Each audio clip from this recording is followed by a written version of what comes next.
안녕하세요. 저는 50대의 여성이에요. 얼마 안 있으면 민족의 대명절 추석이 다가오는데요. 저는 추석 때가 되면 몇 년 전에 일어났던 시아버님의 사이다 같은 통쾌한 사건이 생각납니다. 지금도 시아버님을 뵈면 그때 그 일에 대해 이야기꽃을 피운답니다. 여러분은 어떤 사건인지 궁금하지 않으신가요? 그럼 제 사이다 사연 끝까지 잘 들어주세요. 요즘은 전통의 효라고 하는 개념이 점점 사라지고 있는 추세인 것 같아 마음이 아픈데요. 저 역시 시댁이나 친정 부모님이 연로하셔서 여간 걱정이 되는 것이 아니에요. 다행히 저희 시아버지는 아직까지 특별히 아픈 곳은 없으십니다. 그저 기력이 좀 떨어지셔서 그렇죠. 올해 시아버님 연세가 83세이신데 아직도 혼자 사시면서 밭일을 소소하게 하고 계세요. 저희 가족들을 소개하지 않았네요. 저희 시댁은 시어머니께서 10년 전 암으로 돌아가셨고 시아버님만 해남 땅끝 마을에서 농사를 짓고 계세요. 주로 고구마를 하십니다. 그리고 시부모님은 3남 1녀를 두셨는데요. 저는 그 중에 맏며느리가 되겠네요. 이제는 저도 50대 후반이라 애들은 다 장성했고 다들 독립해서 제 할 일들 착실히 하고 살고 있어요. 제 남편이 맏아들이고 그 밑에 두 남동생이 있는데요. 다들 결혼해서 잘 살고 있습니다. 그리고 막내 아가씨는 결혼해서 미국에서 간호사로 살고 있어요. 저희 남편도 50이 될 때까지는 회사에서 죽어라 일만 하던 사람이었습니다. 그래서 저는 애들이 어릴 때 남편에게 도움 하나 못 받고 혼자 독박 육아를 할 수밖에 없었습니다. 그리고 애들이 학교에 들어간 뒤로는 학습지 선생님, 보험 영업 같은 일들을 해서 애들 학원비를 벌었습니다. 그러던 어느 날 남편이 저와 한마디 상의도 없이 회사를 그만둔 것을 알았어요. 그때는 정말 하늘이 무너진다고 해야 할까요? 정말 매일이 답답했습니다. 매달 받던 월급이 사라지니 당장 먹고 살 길이 막막했거든요. 생각해보세요. 제가 기껏해야 한 달에 200만 원 정도 버는데 그 돈으로는 애들 학원비 대기도 빠듯한 처지거든요. 그런데 가정 경제의 주축을 담당했던 남편의 수입이 하루아침에 없어지니까 눈앞이 깜깜하더라고요. 물론 남편이 그동안 회사에서 일하느라 고생한 거 저도 다 압니다. 하지만 남편이 퇴직했을 때 큰애는 대학생이었고 작은애는 고등학생이었어요. 그 애들의 등록금이며 사교육비만 해도 얼마나 많이 들겠어요.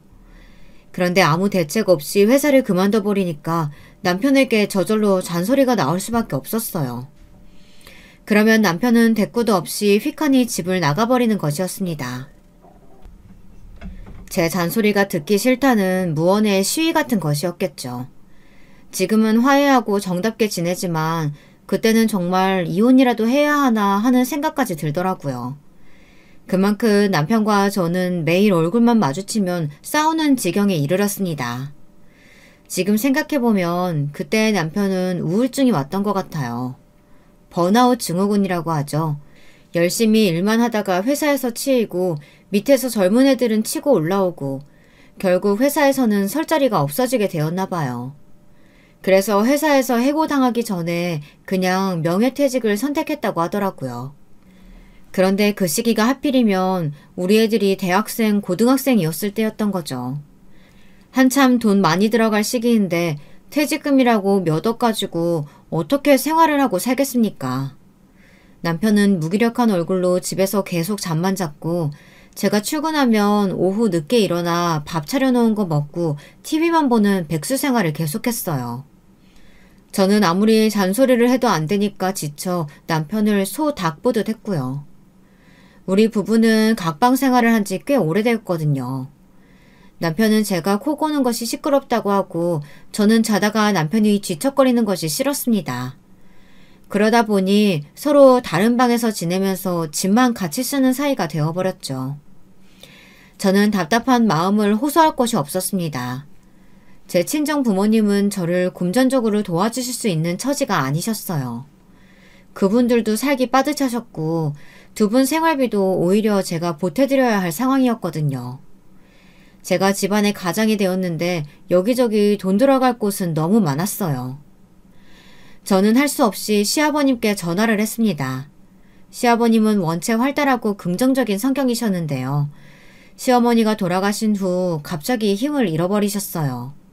시어머니가 살아계실 땐 종종 싸우기도 하셨지만 두 분 결혼 생활 내내 시아버님은 시어머님에게 의지하고 사셨던 것 같습니다.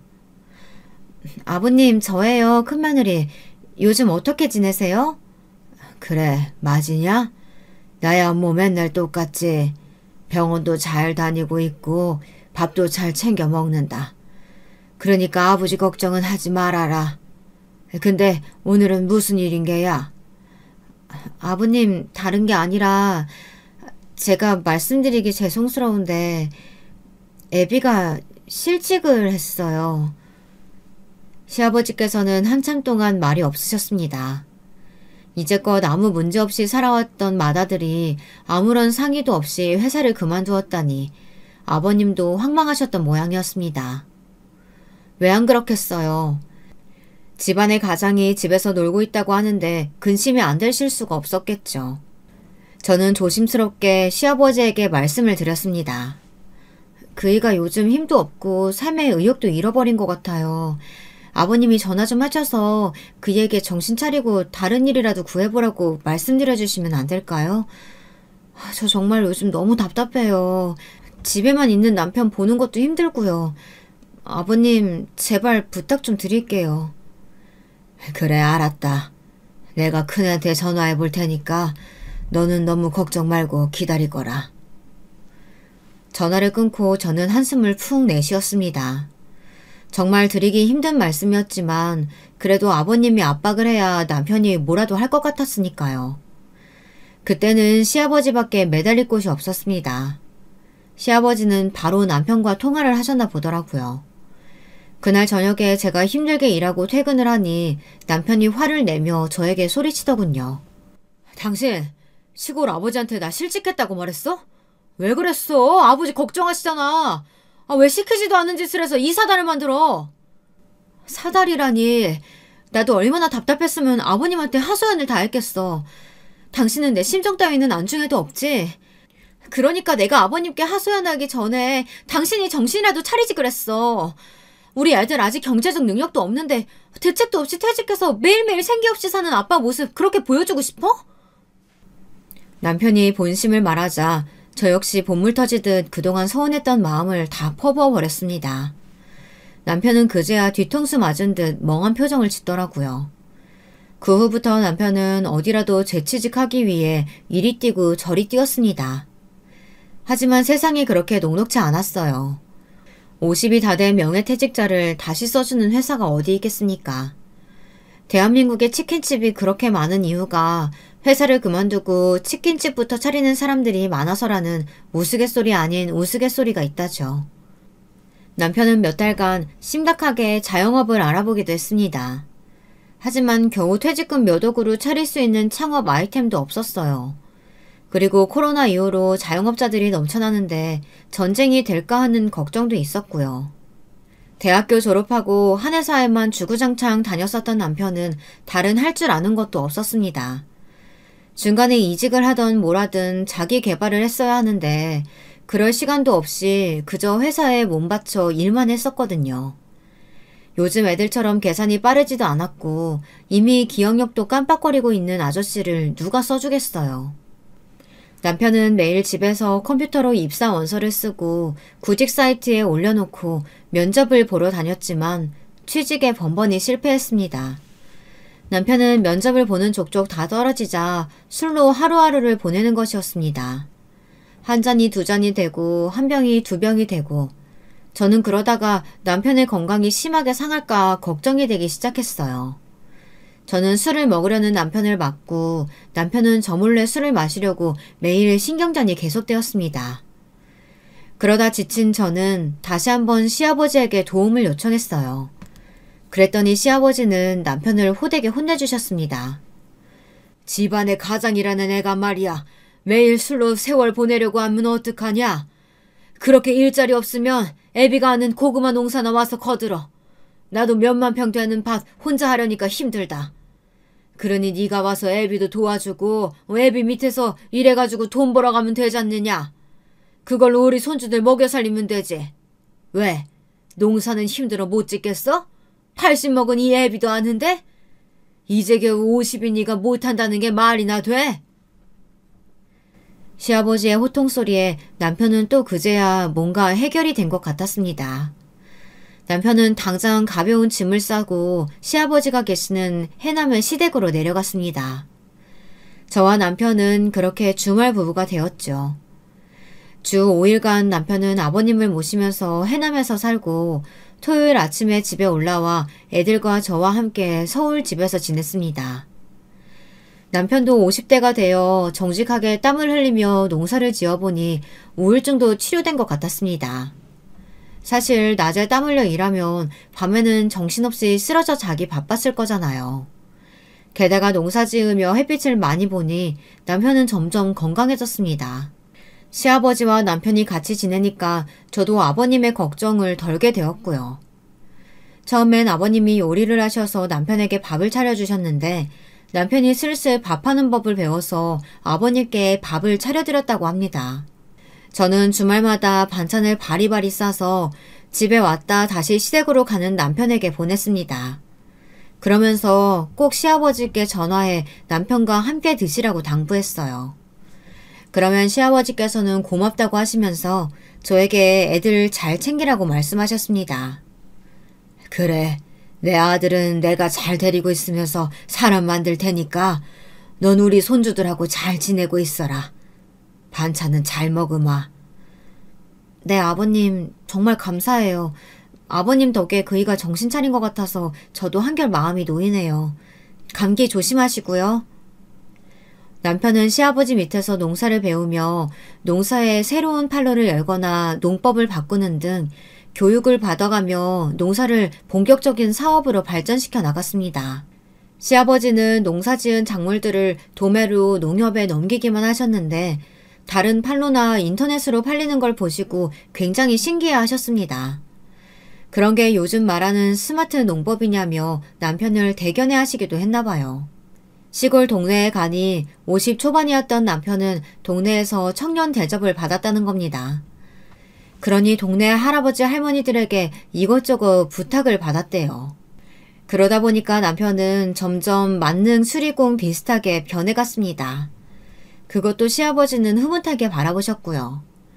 그렇게 남편은 아버님도 모시고 살면서 아버님에게 월급도 받고 상부상조하며 늙음하게 부자간의 정을 쌓아갔습니다. 사실 남편의 두 동생들에게는 아직 남편이 퇴직했다는 것은 비밀로 했었어요. 남편이 동생들 보기 쪽팔리다고 하면서 꼭 비밀로 하라고 했습니다. 그 비밀은 언제까지 지켜질지 모르겠지만 저는 일단 알겠다고 했습니다. 큰 시동생은 S전자에 다니고 있었고 작은 시동생은 중소기업을 하나 운영하고 있어요. 도시락 유통회사인데 둘 다 남부럽지 않을 만큼 돈을 잘 벌고 있습니다. 큰 시동생은 아산에 있는 S전자 반도체 근처에 있는 신도시 아파트에서 살고 있었고요. 작은 시동생은 서울에서 살고 있었습니다. 두 시동생들이 막 결혼했을 무렵에는 시댁의 명절 때만큼은 잘 찾아오곤 했습니다. 그때는 조카들도 어렸고 시어머니도 살아계시던 때였기 때문에 동서들이 시어머님 눈치를 봤거든요. 하지만 10년 전 시어머니가 돌아가신 후부터 동서들은 점점 명절에 이 핑계 저 핑계를 대며 혼자 사시는 시아버님을 찾아뵙지 않았습니다. 저는 만면일에 도리를 다해야 된다는 생각에 이제까지 명절 때만큼은 시아버님을 꼭 찾아뵙고 이틀이나 사흘 머물다가 갔습니다. 힘들어도 시아버님에게 안부 전화도 꼭 드렸고요. 시어머니가 계실 때에는 몰라도 아버님이 혼자 사시다가 고독사라도 하실까봐 너무 걱정되었기 때문이에요. 시어머니가 돌아가시고 처음 1년간은 아버님도 넋을 잃고 지내셨습니다. 다 귀찮다고 하시면서 아버님도 시어머니를 따라 죽겠다고 가슴을 치셨습니다. 아이고 여보, 왜 그리 혼자 갔어? 날 남겨두고 가면 어떡하나? 난 어떻게 살라고? 아버님 고정하세요. 어머니도 마지막에 말씀하셨잖아요. 아버님 만나서 행복하셨다고요. 어머님은 끝까지 아버님 걱정만 하시다 가셨어요. 그러니까 아버님 얼른 힘내서 털고 일어나셔야 돼요. 넉넉히 집에만 계시던 아버님께 매일 전화드려 경로당에 나가서 친구분들과 어울려 지내시라고 부탁을 드렸습니다. 아버님은 제 의견을 받아들여 차츰 예전의 생기를 되찾아 가셨습니다. 그때는 힘들어도 한 달에 2번은 꼭 아버님 얼굴을 뵈러 갔었던 것 같아요. 주말에 남편이 자고 있으면 아버님 얼굴 보러 가자고 깨워서 가족 모두 해남까지 드라이브 하듯 갔다가 저녁 먹고 아버님 댁에서 자고 일요일 아침에 돌아오는 생활을 했습니다. 저희들이 오면 시아버님은 굉장히 좋아하셨어요. 하루 종일 아무하고도 말을 안 하고 있다가 우리 식구들이 집안에 꽉 들어차니 떠들썩해서 좋다고 하시며 한바구음을 웃으셨습니다. 저는 애들에게 할아버지 안마도 해드리라고 옆구리를 쿡쿡 찌르기도 하고 냉장고 정리와 저녁밥을 하면서 쉴 새 없이 아버님과 수다를 떨어드렸습니다. 그렇게 6개월이 지날 무렵 저도 매번 아버님을 찾아뵙기 힘드니 동서들에게 전화해 순번제로 가자고 이야기를 했습니다. 그랬더니 동서들은 썩 마음에 내키지 않는 눈치였습니다. 주로 이런 말들을 하면서 빠져나가더군요. 동서 나야, 아버님이 어머니 돌아가신 후에 영 기운이 없으시네. 서방님하고 둘이 주말에 좀 다녀오는 거 어때? 사실 나는 우리 그이랑 같이 6개월간 계속했는데 나도 이제 좀 힘에 부치네. 그러니 이번엔 큰 동사가 한번 가줬으면 좋겠어. 어머 형님 어떡하죠? 저도 그러고 싶은데 이번 주말에 애들 학교 부모님 회의가 있어서요. 제가 초등학교 학부모 회장이 돼서 죄송해요. 아버님은 다음에 찾아뵐게요. 그래? 그럼 어쩔 수 없지. 작은 동서한테 전화해 볼게. 그렇지만 작은 동서한테 전화해도 마찬가지였어요. 작은 동서 역시 애들이 너무 어리다, 남편이 쉬는 날이 없다 하는 핑계를 대며 며느리의 도리를 하지 않고 요리조리 빠져나가려는 것이었습니다. 저는 처음엔 두 동서들의 말을 고지고대로 믿었습니다. 그리고 동서들을 이해하려고 노력했습니다. 그저 살기 바빠서 애들이 어려서 못 간다는 말은 사실 핑계에 불과한 것들인데 말이에요. 저는 보험 영업을 하면서도 남편과 함께 애들을 데리고 해남까지 내려가는걸요. 그런데 동서들은 시동생들이 돈을 잘 버니까 집에서 애들 건사하고 전업주부로 사는데도 한 달에 한 번 아버님을 찾아뵙는 것조차 싫어하는 것이었습니다. 제가 봤을 때는 동서들은 시아버지를 잘 모시려는 마음 자체가 없었던 것 같습니다. 그러면서 뒷구멍으로는 애들과 해외여행 다니고 방학 때 캐나다로 한 달 동안 어학연수를 간다 어쩐다 그러더라고요. 지금 생각해보니까 참 밉살스러운 동서들이었네요. 저는 그런 사실들을 최근에서야 알았습니다. 그러니 동서들한테 더 배신감이 컸는지도 모르겠어요.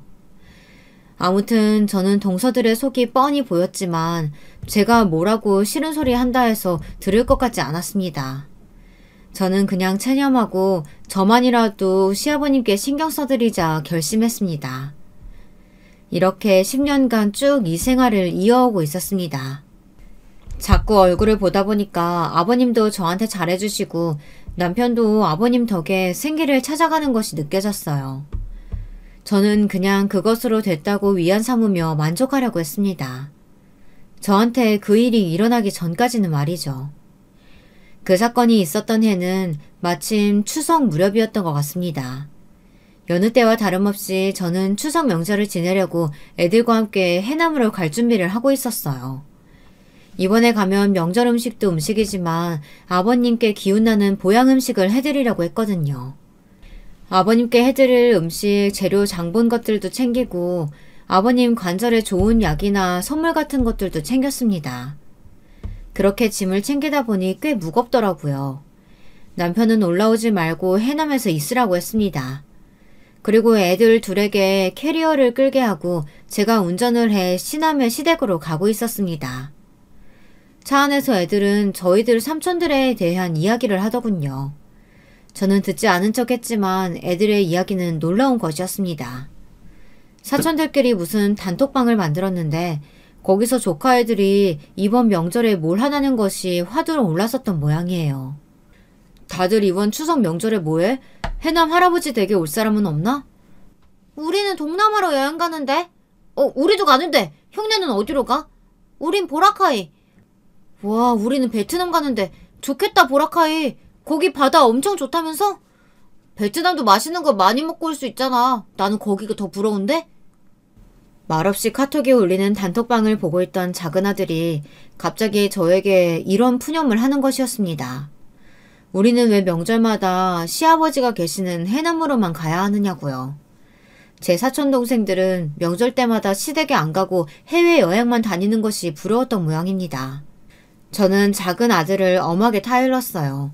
그런 말 하면 안 된다고요. 할아버지 찾아뵙고 인사드리는 게 자식과 손주의 도리라고 말이에요. 그러면 삼촌들은 할아버지 자식 아닌 거야? 이런 건 불공평하잖아. 우리 아빠는 맏아들이라는 이유로 할아버지 모시고 사는데 삼촌들은 이제껏 할아버지한테 도움 같은 거 드리는 걸 본 적 없잖아. 엄마는 그렇게 생각하지 않아요? 큰애는 동생에게 눈치를 주며 조용히 있으라고 했지만 작은아들은 멈추지 않았어요. 그동안 쌓여있던 그 애의 불만이 한꺼번에 터져나온 것이었습니다. 솔직히 저희 아들도 명절 때마다 대학생 친구들과 해외여행 가고 싶었겠죠. 중학생만 돼도 명절에 할머니, 할아버지 찾아뵈러 가지 않는 애들이 많다고 하던데 우리 애들은 그래도 착한 편이었습니다. 그때까지도 아무 불평 없이 따라다녔으니까요. 그래, 맞아. 엄마도 너랑 같은 생각이야. 하지만 작은아버지에게 억지로 오라고 강요할 수는 없는 거잖아. 작은아버지들도 생각이 있으면 할아버지한테 늦게나마 효도할 날이 오겠지. 우리는 신경 쓰지 말고 우리 할 도리나 다 하자. 그게 맞는 거라고 생각해, 엄마는. 할아버지도 너무하셔. 다 갖춘 아들인데 우리 아빠한테만 엄하신 것 같아. 다른 아들들한테도 잘못한다 싶으면 혼도 내시고 호통 치셔야 되는 게 부모잖아요. 저는 작은아들의 논리정연한 말에 할 말을 잃었습니다. 아이들의 눈에도 보였던 것입니다. 그동안 시동생과 동서들의 비열한 말과 행동들이 말이에요. 제 작은아들도 그들의 행동이 이치에 안 맞고 불합리하다는 것은 다 알고 있었던 거예요. 작은아들은 그걸 속 시원하게 말하지 못하고 이제껏 끙끙 앓았던 모양이었습니다. 안 되겠다고 생각한 저는 방법을 바꿨습니다. 작은아들을 달래기 시작한 거예요. 그래, 아버지한테 말하고 이번에는 작은아버지 가족들한테도 할아버지 댁에 다들 오라고 연락해보자. 그러면 됐지? 불만 없지? 준호, 너 행여라도 할아버지 앞에서 버릇없이 이런 말들 하면 안 돼? 그랬더니 작은아들은 입을 오리처럼 내밀면서 불퉁하게 알았다고 대답했습니다. 아직도 작은아들의 마음속은 불만으로 가득한 것 같았습니다. 언젠가부터 동서들이 명절에 아버님 집으로 오지 않자 그 애의 마음속에 싹트기 시작한 불만들은 빠르게 저한테도 전염되어 갔습니다. 그동안은 저도 참고 신경 쓰지 않으려고 했지만 점점 동서들과 시동생들의 행동이 도를 넘어서고 있다는 것을 알게 됐습니다. 예를 들어 말하면 이런 일이 있었어요. 막내 시동생이 어느 날 시아버님을 찾아와 제 남편과 둘째 형 모르게 돈을 좀 달라고 했다는 거예요. 그때는 제 남편이 아직 회사에 다닐 때였기 때문에 남편은 그 사실을 전혀 모르고 있었더라고요. 시동생은 도시락 유통사업을 하고 있는데 직원들 월급이 밀려있다고 하면서 아버님께 1억 원만 달라고 사정을 했다고 합니다. 아버님은 막내 아들이 측은한 마음에 아무 생각 없이 1억을 빌려주셨고요. 그때 막내 시동생은 사업이 정상화되면 갚겠다고 철석같이 약속을 하고 돈을 가지고 뒤도 안 돌아보고 가더라는 겁니다. 아버지 고마워요. 역시 아버지밖에 없어요. 제가 사업만 잘 되면 이까지 1억 금방 갚아드릴게요. 아버지, 막내 아들 믿으시죠? 그래, 너무 걱정 말고 얼른 돈 많이 벌 생각이나 해. 직원들 월급 주고 다음 달에 더 많이 벌면 되지. 갚는 건 천천히 갚아도 된다. 신경 쓸 거 없어. 시동생은 이렇게 허세를 떨면서 아직도 그때의 1억을 갚지 않았다는 거였습니다. 시아버지의 선의를 이용해서 그 후로도 막내 시동생은 몇 번이나 아버님에게 2천만 원, 5천만 원씩 빌려갔다는 거예요. 그러면서 이번에 뻔뻔하게 그 사실이 드러나자 시동생은 이렇게 말했다네요. 아, 어차피 아버지 돌아가시면 다 똑같이 상속해야 되는 돈 아니야? 그거 좀 당겨 썼다고 형들이 나한테 뭐라고 할 건데. 나중에 이 말을 듣고 저는 뒷목이 당겨 작은 동서에게 전화를 걸어 따졌습니다. 그랬더니 작은 동서라는 여는 더 당당하게 말하는 것이었어요. 아버님 재산은 다 똑같이 분배하는 게 맞다고요. 아니 세상에 그런 불공평이 어디 있나요. 아버님을 모신 적도 없고 하다못해 명절에도 코빼기 한 번 안 비치고 지들끼리 놀러 다니기 바빴던 시동생네가 아니었냐고요. 그런데 아버님의 재산 문제를 가지고는 똑같이 나눠야 한다고 침을 튀기며 항변하는데 그 꼬라지들이 보기 싫었습니다. 여러분들이 제 입장에 처하면 어떠시겠어요? 어쨌든 저는 이번에는 그냥 넘어가지 않아야겠다고 마음속으로 이를 갈았습니다. 시어머니가 돌아가시고 나서 제가 동서들에게 잔소리 같은 말 하기 싫어 그냥 놔뒀던 게 화근이었던 것 같습니다. 엄연히 집안에 시아버님이 계시는데 효도라고는 하지 않고 자기들 멋대로 해외여행만 다니는 그 인간들에게 이번엔 한번 호되게 일침을 놔줘야겠다고 생각했습니다. 이런저런 심란한 생각들을 하다 보니 어느새 해남에 도착해 있었습니다. 저는 차에서 내려서 애들에게 할아버지께 먼저 인사드리라고 말했습니다. 남편은 시댁 대문 앞에 서서 저를 기다리고 있더군요. 남편은 저의 얼굴을 보자 반가워하면서 물었습니다. 당신 오느라 고생 많았지? 뭘 이렇게 많이 싸가지고 왔어? 여보, 내가 할 얘기가 있어. 아버님께 인사 먼저 드리고 당신 작은 방으로 가서 나 좀 봐요. 제가 웃지도 않고 굳은 얼굴로 남편에게 말하자 남편의 얼굴에 불안한 기색이 떠올랐어요. 무슨 일이냐고 꼬치꼬치 묻는 남편을 뒤로하고 저는 아버님께 인사를 드렸습니다. 아버님 잘 지내셨어요? 이랑 저 좀 드릴 말씀이 있어서요. 저희들이 먼저 의논 좀 나누고 나중에 아버님께 말씀드릴게요. 사과 깎아드릴 테니까 아이들이랑 얘기 좀 하고 계세요. 그래 알았다. 애미 넌 그동안 별일 없었지? 와서 좀 쉬지도 못하고 무슨 의논인 게야. 시아버님은 금방 손주들과 인사를 나누시고 같이 야구 중계를 보고 계셨습니다. 저는 남편의 손을 끌고 남편이 쓰던 방으로 들어갔어요. 그리고 차 안에서 있었던 일들을 말했습니다. 남편은 심각한 표정으로 제 말을 다 듣고 나더니 저에게 말하더라고요. 안 그래도 그동안은 첫째로서 실직한 것이 쪽팔려 동생들에게 바른 말을 하지 못했는데 지금 생각해보니 그게 잘못된 것이었다고요. 그래, 당신 말이 맞아. 우리 아들까지 그런 불편한 기분 느꼈다면 뭐가 잘못 돌아가고 있는 거겠지. 내가 동생들한테 연락해볼게. 아니야. 이번엔 동서들한테 할 말이 더 많아. 내가 얘기할게. 당신은 옆에서 나한테 힘만 좀 실어주면 돼요. 그런데 아버님이 불편해하시지 않을까? 그래도 추석인데 안 좋은 일로 애들한테 통화해서 큰 소리도 날 것 같은데. 하지만 저는 어차피 한 번은 터져야 할 고름이었다고 생각했습니다.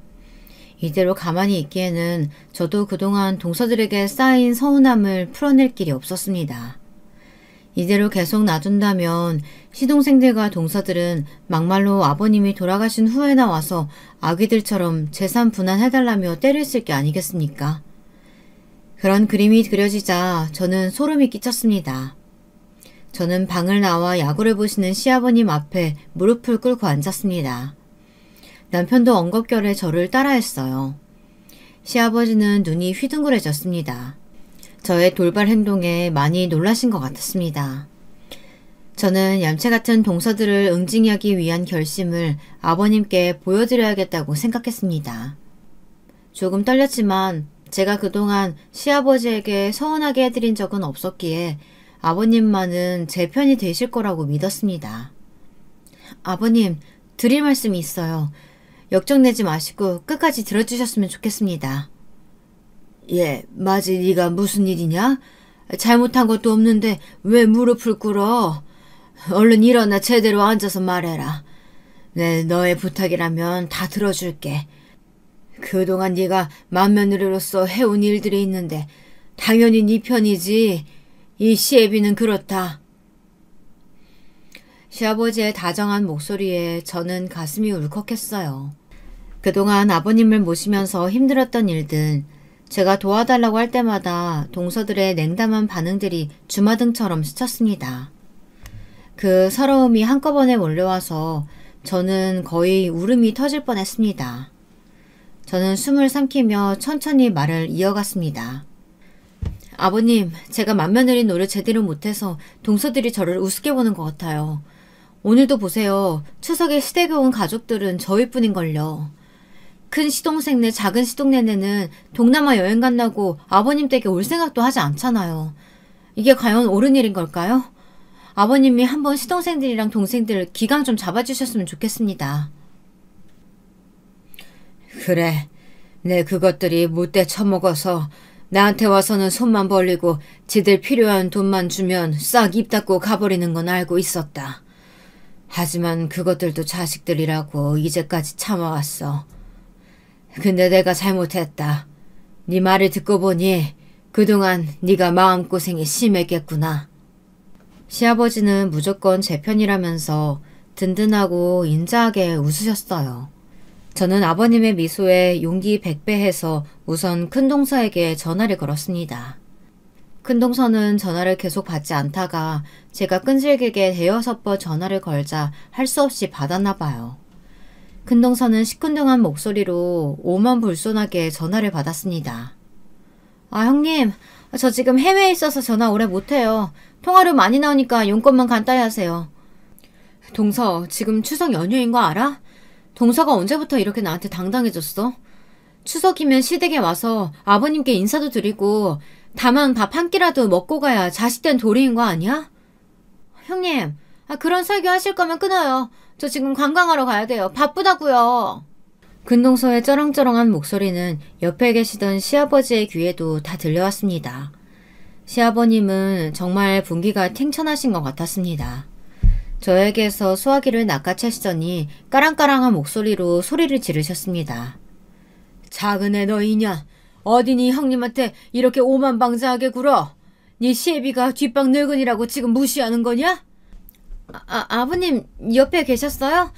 여보, 형님이 지금 아버지 댁에 계신 거야. 어떡해. 당신이 좀 전화 좀 받아봐. 큰동서는 크게 당황해서 큰 시동생을 불러댔어요. 시동생이 전화를 넘겨받아 시아버지께 따지지 말라는 것이 제 뒤에 똑똑히 들려왔습니다. 아니 아버지, 저희들 매번 명절 때 해외여행 가는 거 모르시는 것도 아닌데 왜 전화하셨어요? 추석 지나고 제가 따로 찾아뵐게요. 이번에 안 그래도 아버지께 부탁드릴 게 있어서 가보려고 했어요. 오냐, 너희 싸가지 없는 것들은 돈 필요할 때만 이 애비 찾지? 명절 때마다 꼬박꼬박 찾아오는 건 첫째네 식구뿐이었어. 이번엔 이 애비도 못 참겠다. 둘째 너랑 막내 그놈의 새끼들 지금 당장 해남으로 와라. 지금 당장 안 오면 이 애비 200억 재산 너희들 한 푼도 못 줘. 다 네 형한테만 줘버릴 테니까 그런 줄 알아라. 아버지! 남편과 저는 깜짝 놀랄 수밖에 없었습니다. 저희 시아버지는 고구마 농사만 하시는 분인데 갑자기 툭 터진 200억이란 숫자에 놀라 자빠질 뻔했습니다. 시아버지는 의기양양하게 웃으시면서 얼른 막내동서에게 전화하라고 저를 재촉하셨어요.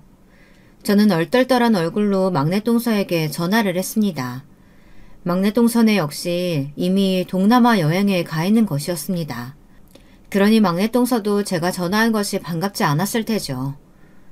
여보세요? 형님이 웬일이세요? 저희들 바쁜데 지금 해외여행 와 있거든요. 이번에는 제가 말할 사이도 없이 시아버지께서 똑같이 수화기를 낚아채 가시더니 작은 동서에게 말씀하시는 것이었어요. 이것들아, 네 시애비가 가만히 참고 있으니까 가만히로 보이더냐? 너희들도 마찬가지야. 둘째 내한테도 말했지만 너희들도 지금 당장 해남으로 오지 않으면 이 애비 200억 재산은 너희들한테 한 푼도 못 준다. 알았냐? 알았으면 막내 그놈의 새끼한테 전해. 이번이 마지막 기회라고. 안 오면 그동안 네 남편한테 준 돈들 다 강제 회수 들어갈 거다. 안 돼요, 아버님. 끊지 마시고 잠시만요. 막내 동서는 당황해서 애타게 아버님을 불러댔지만 시아버지는 매정하게 전화를 뚝 끊어버리셨어요. 옆에서 이 모든 일들을 듣고 보고 했던 저희 작은아들이 크게 웃으며 박수를 쳤습니다. 그리고는 할아버지를 향해 엄지를 척 내밀며 말하는 것이었습니다. 와, 우리 할아버지 상남자네요. 아, 후련해. 삼촌들 좀 당황하셨겠는데요? 그러냐? 이 할애비가 옛날엔 좀 상남자란 소리 많이 들었다. 니도 작은아버지들 못마땅해 보였던 게로구나. 할애비가 이제 교통정리 싹 다 했으니까 너희들은 아무 말 말고 굿이나 보고 떡이나 먹어라. 제가 몇 년간 고민했던 사안을 아버님은 이렇게 한방에 해결해 주셨습니다. 역시 우리 시아버지는 해결사 같은 면모가 있으신 것 같았습니다. 남편은 자기 아버지가 이런 분인 줄은 몰랐던 것 같습니다. 남편은 의문이 가득한 눈으로 쪼글쪼글 주름진 시아버지의 눈을 한참 동안 바라보다 무겁게 입을 열었습니다. 아버지, 200억이라니 그게 무슨 말씀이세요? 아버지 그냥 해보시는 말씀이죠? 둘째 셋째가 하도 괘씸하니까 아버지 그냥 거짓말로 퉁치시려고 그러시는 거죠? 왜, 거짓말 같아? 안 믿기냐? 너야말로 애비가 누군지 잘 모르는 것 같구나. 이 애비가 언제 허튼 소리 하는 거 봤더냐? 시아버지는 씩 미소를 지으셨습니다. 그 미소가 꼭 장난꾸러기 같아 저는 풋 헛웃음이 나왔습니다. 아버님은 저희 부부를 앉혀놓고 그 재산의 경위에 대해 설명해 주셨어요. 시아버지가 말씀해 주신 200억에 대한 스토리는 이런 것이었습니다. 저희 아버님이 처음부터 해남에서 고구마 농사를 지으신 것은 아니었습니다. 시아버지는 젊었을 적 농사밖에 모르시던 시아버님의 부모님 댁에서 농사가 싫다고 도망쳐 나오셨다고 합니다. 그 후 서울에서 쌀 배달이며 연탄 배달 등 안 해보신 일이 없으셨다네요. 그렇게 고생하시면서 악착같이 돈을 모아 그 당시 뻘밭이었던 강남 땅을 사들이셨던 것입니다. 그리고 강남의 아파트 붐이 일어날 때쯤 시아버지는 한 건설사 사장을 만나 그분을 믿고 아파트 분양을 맡으셨대요. 그때 부동산 시장이 호재뿐이었잖아요. 그러다 보니 아버님은 아파트 건설사와 손을 잡고 아버님의 땅에 아파트를 지으셨던 거예요. 그렇게 아버님은 강남 땅 뻘밭에서 기적을 이뤄내셨던 것입니다. 아버님은 그 후로도 어디에 부동산 호재가 있다는 소문남 나면 그쪽 건물을 올리고 계속 돈을 벌어들이셨어요. 그래서 지금까지 건물 3채와 현금만 해도 200억이 넘는 재산을 가지고 계셨던 것이었어요. 시아버지는 이렇게 말씀하셨습니다. 내가 죽으면 첫째 네가 다 가져가거라. 네가 너무 마음이 약해서 큰일이다. 내가 죽고 난 뒤 네 동생들이 악어 새끼들처럼 내 유산 다 꿀꺽해버릴까봐 걱정됐었어. 그래서 내 재산에 대한 건 비밀로 했었던 게야. 근데 그 둘째 셋째 그 싸가지 없는 놈들이 그동안 너 모르게 이 애비한테 알랑방귀 끼면서 2천 3천 가져다가 이번에 막내 놈은 글쎄 1억 원을 달라고 하지 뭐겠냐. 내 그것들 꼬라지를 참고 두고 보다가 이젠 놓을 때가 된 것 같다. 저희 부부는 그제야 고개를 끄덕일 수밖에 없었습니다. 시아버지께서는 다 계획이 있으셨던 것이었어요. 자식들을 안 보시는 척 하면서 전부 머릿속에 계산하고 등급을 매겨놓으셨던 거예요. 해남에서 밭 몇만 평을 사시고 고구마 농사를 지으셨던 것도 이 동네에 고속도로가 뚫린다는 소문을 믿으시고 보상급을 받으려고 사셨다는 겁니다. 그래서 그동안 혼자서도 농사를 계속 하셨던 것이었대요. 저희 시아버지는 한마디로 돈 버는 데는 도가 트신 분이었던 거였습니다. 그날 큰 시동생과 작은 시동생은 어떻게 됐을까요? 당연히 둘 다 해남에 오지 못했어요. 나중에 그들의 이야기를 들어보니 두 시동생은 시아버지의 비밀 재산에 대해서 믿지도 않았고 코웃음을 쳤다고 합니다. 늙은 노인네의 정신나간 헛소리라고 치부해버린 모양이었습니다. 굴러 들어온 복을 그들 스스로 차버린 것이었죠. 참 돈만 쫓고 늙으신 부모님을 안 돌보니 자업자득이 따로 없었던 것이었습니다. 큰 시동생과 작은 시동생은 시아버지가 재산 한 푼도 못 주겠다고 선언하시자 유류분 청구 소송이라도 하겠다고 길길이 날뛰더군요. 하지만 아버님은 끄떡도 하지 않으셨어요. 아직 아버님이 돌아가신 것도 아니고 유언장 작성을 해놓으신 것도 아니라고 하시면서요. 시아버지는 저희 부부에겐 걱정 말라고 하시며 눈을 찡긋하셨습니다. 예비가 알아볼 거 다 알아봤다. 그러니 너희들은 걱정하지 말어. 그리고 애비가 만약에 죽게 되거든 내 고문 변호사가 있으니 이 명함 들고 찾아가면 될 거다. 알겠냐? 네, 알겠어요, 아버지. 감사합니다. 제가 첫째로서 이런 것들은 미리 챙겼어야 하는데 제가 못나서. 어깨 펴 이놈아. 내가 제일 걱정스러운 건 너야. 세상 살기 힘든 게다. 그러니 정신 바짝 차리고 아기 같은 네 동생놈들한테 재산 뺏기지 말고 지켜. 알겠냐? 남편은 비장하게 고개를 끄덕였습니다. 아버님이 시어머니가 돌아가신 후 10년간 얼마나 못돼 처먹은 시동생들에게 이를 갈아오셨는지 잘 알 수 있었습니다. 시아버지는 힘을 숨기고 계셨던 거예요. 자기 아버지를 우습게 알고 지들 멋대로 했던 시동생들의 최후는 이렇게 끝나고 말았습니다.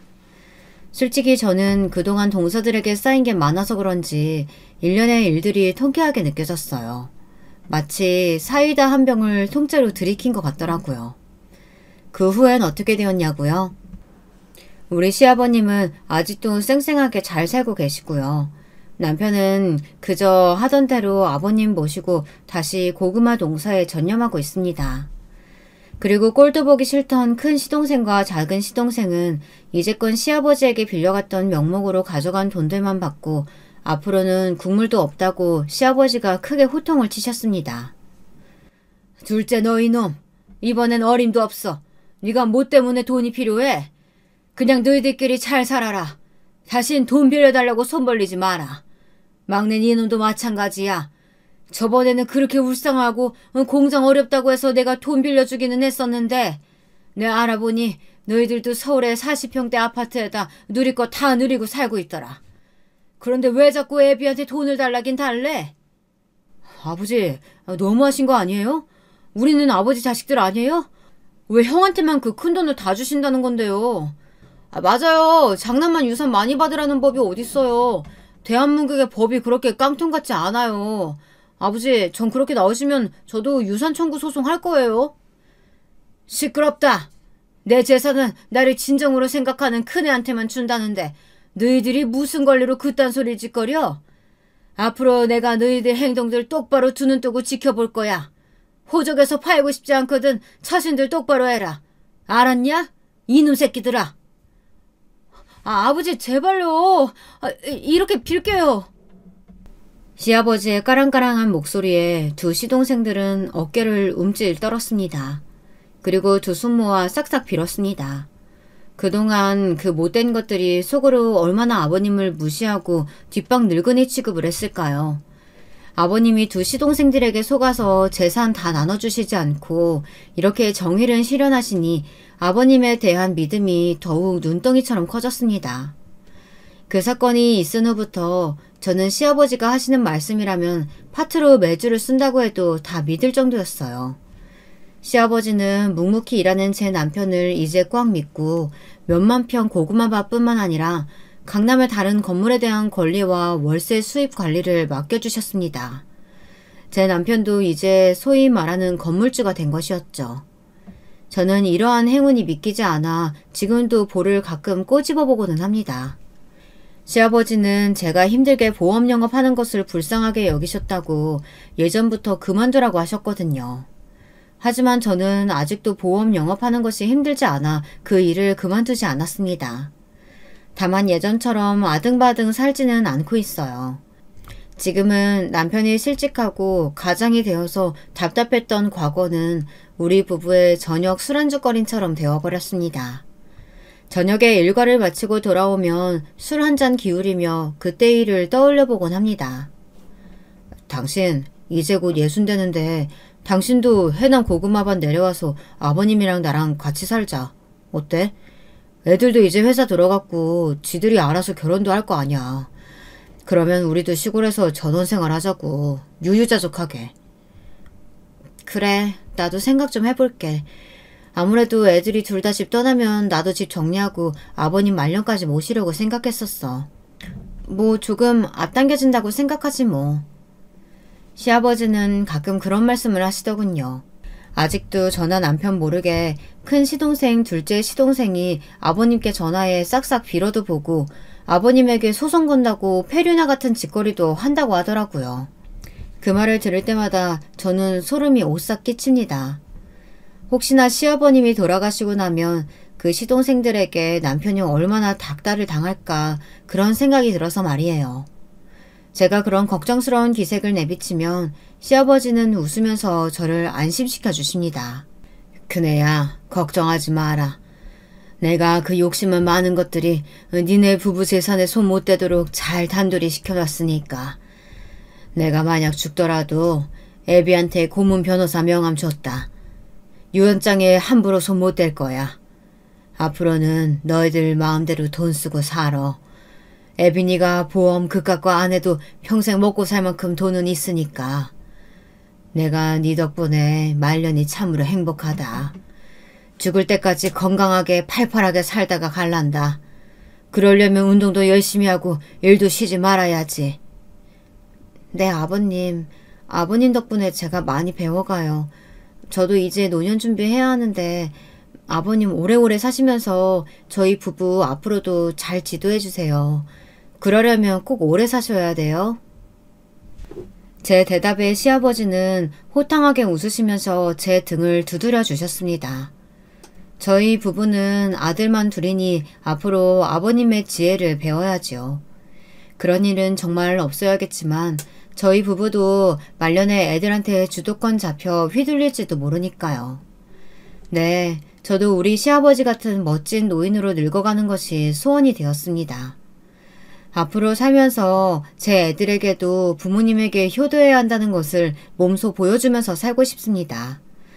저도 늙어서 7, 80세가 되면 아들 둘에게 휘둘리지 않고 우리 시아버님만큼만 하고 살고 싶어요. 오늘 제 이야기는 여기까지인데요. 여러분, 제 이야기 어떻게 들으셨는지 궁금합니다. 현명함은 노년의 훈장이다. 이런 말이 탈무드에 있다고 하던데요. 저도 우리 시아버님을 본받아서 우리 애들에게 맹목적이고 어리석은 자식 사랑만큼은 하지 않도록 해야겠습니다. 그 애들이 잘못 나가면 바로 잡아줄 수 있는 부모 노릇을 해야겠다는 생각입니다. 제 사연이 더운 여름 사이다 같은 시원함을 조금이라도 여러분께 드릴 수 있었다면 좋겠네요. 이것으로 제 사연은 마치겠습니다. 여러분들 가정에 축복이 가득하시길 빌겠습니다. 추석 잘 보내시길 바랄게요.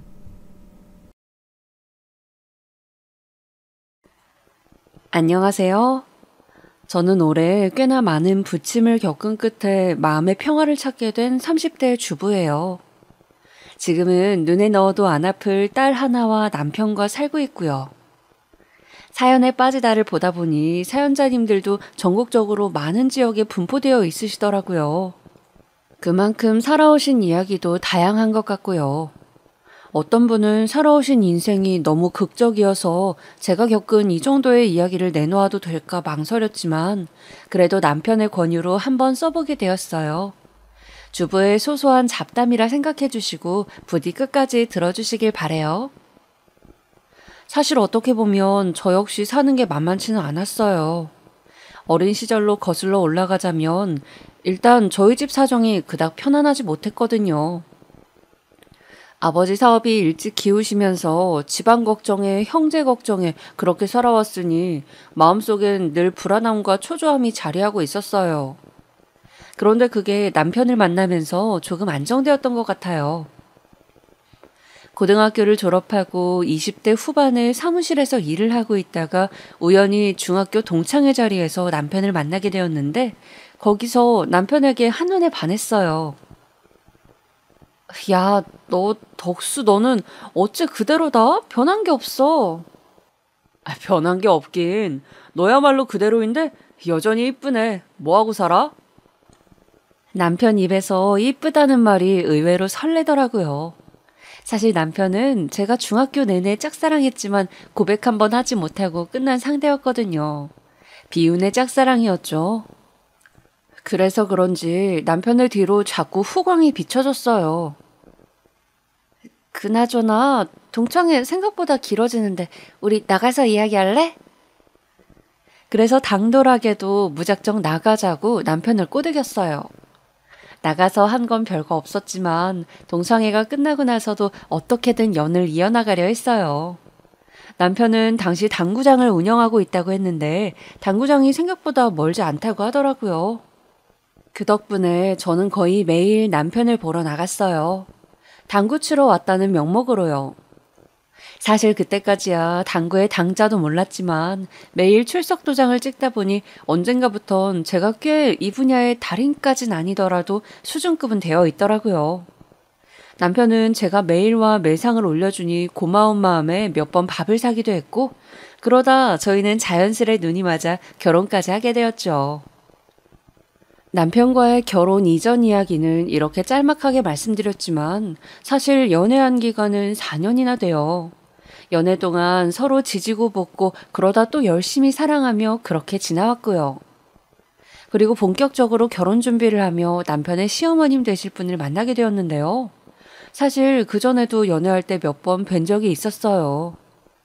제가 당구장을 자주 찾아갔으니 거기서 몇 번 인사를 드린 적이 있었죠. 근데 그때마다 시어머니는 웃으면서 인사를 받아주셨기 때문에 제 기억 속엔 꽤나 좋은 분으로 남아 있었어요. 거기다 시어머님께선 리트리버를 기르셨는데 저도 강아지를 좋아하는 편이라 강아지라는 공감대가 있으니 얘기하기가 무척 수월하더라고요.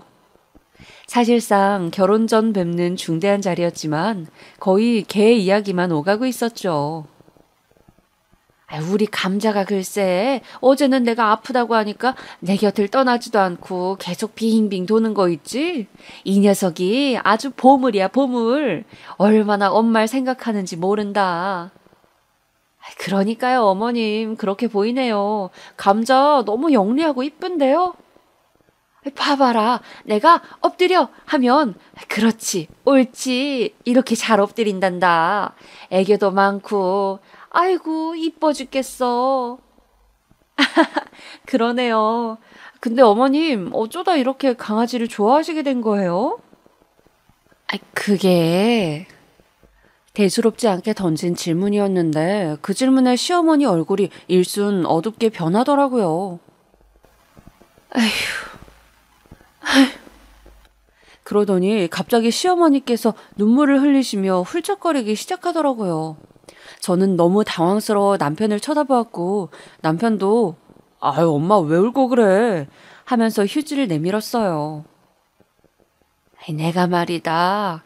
애 아빠 보내고 무척이나 외롭게 살았단다. 근데 그때 내가 감자를 만나게 된 거야. 옆집에서 이사를 가면서 얘를 두고 갔는데 오지 않을 주인을 기다리는 우리 감자 눈동자가 꼭 나랑 같더라고. 내가 그랬거든. 돌아오지 않을 서방 하나 바라보며 겨우겨우 목숨줄 부지하고 있었거든. 아, 그런 사정이 있으셨군요. 정말 힘드셨겠어요. 근데 이 녀석이 어찌 알았는지 글쎄 우리 집으로 걸어 들어오더니 떠날 생각을 안 터구나. 그 뒤부터 얘가 내 새끼가 되었단다. 물론 아들도 있었지만 아들은 당시 대학교 기숙사에 가 있었으니 오로지 나 혼자였던 공간에 온기가 생긴 거지. 그게 얼마나 고마운지 모른다. 우리 감자한테. 울먹이며 말씀하시는 시어머니를 보니 문득 애잔하다는 생각이 들었어요. 제가 남편을 잃어본 경험은 없지만 아마 그 외로움은 감히 상상도 할 수 없을 정도의 것일 텐데 그 자리를 강아지로 메우셨다는 부분이 안쓰럽게 느껴졌죠. 왜 TV 다큐멘터리 같은 곳을 보면 배우자를 먼저 떠나보내 우울증에 걸린 사람들의 이야기가 방영되잖아요. 그런 걸 보면 저도 그 상황이 되면 마음이 너무 참혹할 것 같아 공감이 되곤 했거든요. 어쨌든 그날로 시어머니를 조금 더 이해할 수 있는 계기가 되긴 했어요. 그런데 조금 그 애정이 지나친 부분도 있으시더라고요. 결혼에 대한 덕담이 오갈 줄 알았던 상견례 자리에서 일이 벌어지고 말았는데요. 상견례 자리에서 부모님과 함께 시어머니를 기다리고 있는데 어디서 강아지 짖는 소리가 들리는 거예요. 설마 했는데 감자였어요. 어머니 감자도 왔네요. 데리고 왔단다. 죄송해요, 사돈어른. 저희 강아지를 맡길 데가 없어서 어쩔 수 없이 같이 왔네요. 괜찮으시죠? 아유, 네, 그럼요. 얼른 앉으세요. 배고프시죠? 음식 뭐로 드실까요? 네, 근데 잠시만 우리 애 간식 좀 주고 올게요. 밖에 묶어놔서. 저희 엄마는 일단 어색한 분위기를 감추기 위해 다른 화제로 곧바로 넘어가셨지만 시어머니는 감자를 밖에 묶어놓은 게 신경이 쓰이시는지 종종 나가 감자를 확인하고 오더라고요. 종업원들한텐 우리 감자 잘 부탁해요 라고 애걸하시면서요. 사실 아무리 강아지가 각별하다 해도 상견례 자리에까지 데려오는 건 조금 그렇지 않나요? 뭐 물론 맡길 데가 없으시다니까 이해했어요. 제가 개를 안 키워봤으니 그 심정을 모를 수도 있고요. 근데 저희 엄마는 사실 강아지를 특별히 좋아하시는 분이 아니라 나중에 시어머니를 두고 이런 말씀을 하시더라고요. 나는 사돈이 아무리 그래도 장례식장에 개를 데려올 줄은 몰랐네. 그치. 나도 놀라긴 했어. 그래도 우리 시어머니가 힘드셨을 때 강아지 덕분에 우울증도 극복하시고 잘 살 수 있게 되셨대. 그래서 자식처럼 애정이 각별하신가 봐. 시어머니에게 들은 이야기가 있던지라 그 자리에서 시어머니 편을 들었지만 솔직히 그때까지만 해도 시어머니의 강아지, 감자가 저희의 신혼생활을 방해할 거란 생각은 못했습니다. 근데 예상은 보기 좋게 빗나갔고 어머니의 애완견이 저의 행복해야 할 신혼생활에 문제가 되고 말았죠. 아니, 정확히 말하면 시어머니가 문제였다고 할까요? 남편은 연애 중반부터 신혼집은 시댁 근처로 마련하고 싶다는 이야기를 해왔기에 저희는 신혼집을 시댁 근처로 잡았는데요. 저도 시부를 먼저 떠나보내고 혼자 계신 시어머니를 걱정하는 남편 마음이 이해가 되었기 때문에 그때는 서로 동의하에 그렇게 한 거였어요. 허나 정확히는 신혼생활 한 지 한 달 정도 되었을 즈음 제 결정이 바로 후회되더라고요. 4년이나 남편을 만나면서 알지 못했던 것이 있었는데 바로 남편이 꽤나 마마보이였단 겁니다. 남편은 시댁을 거의 제 집 드나들듯 들었어요. 어째 독립을 했지만 정서적으론 엄마 품을 떠나지 못하는 아기 새처럼 말이죠.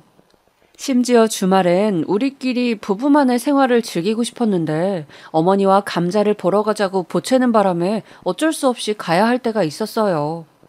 사실상 시어머니가 저한테 나쁘게 구는 건 아니었지만 솔직히 말해 한 번씩 잔소리를 하실 때가 있었거든요. 그것도 개 때문에요. 얘 목줄을 너무 강하게 잡았다. 이러면 감자가 아파해. 네? 네, 어머님 죄송해요. 아휴, 정말 여러 번 가르쳐도 또 그러네. 그리고 감자가 냄새 맡을 땐 서줘라. 얘네들은 냄새 맡으면서 스트레스를 푸는 거야. 하루 종일 아파트 같은 데 갇혀 사니까 이렇게 하루에 한 번씩 냄새 맡는 게 유일한 휴식인 거지. 아휴, 그 생각만 하면 내가 마음이 아프네. 그럼 어머님, 아파트 말고 감자를 위해서라도 전원주택 같은 데 사시는 건 어떠세요? 생각 안 해본 건 아닌데, 전원주택은 아무래도 관리가 까다로우니까. 근데 너 아까 감자 밥은 제대로 줬지? 얘가 어째 오늘 배고프다고 자꾸 칭얼거리네. 네, 줬는데요. 주시라는 것만.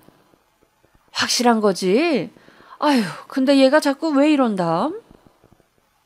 어머니는 감자에 대해선 유독 예민하게 구셨어요. 물론 이해야 됐어요. 허나 저도 사람인지라 며느리인 저에게 자꾸 강아지 목줄을 세게 감는다며 무안을 주시니까 기분이 퍽 좋진 않더라고요. 거기다가 강아지 산책이 보통 일은 아니잖아요.